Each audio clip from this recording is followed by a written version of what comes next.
ان لوگوں کو نظر انداز کریں جو آپ کو خوف زدہ اور اداس کرتے ہیں، جو آپ کو بیماری اور موت کی طرف لے جاتے ہیں۔ جو چیز تجھے شک میں ڈالے اسے چھوڑ دو، اور جو تجھے شک میں نہ ڈالے اسے اختیار کر لو۔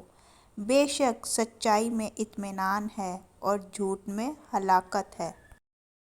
رات کو سو جانے کے بعد قیدی قید خانے کی تکلیف سے اور بادشاہ اپنی سلطنت اور دولت کے احساس سے بے خبر ہو جاتے ہیں۔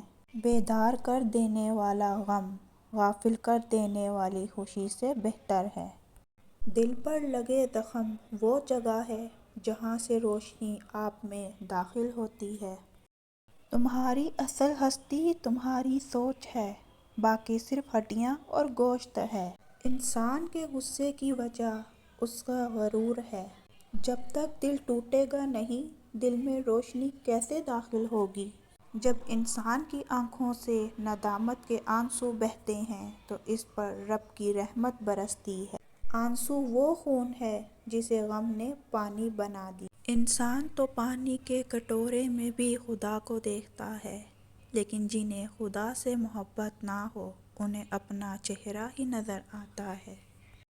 ایک ہی زبان بولنے والے نہیں بلکہ ایک جیسے جذبات رکھنے والے ایک دوسرے کو سمجھتے ہیں۔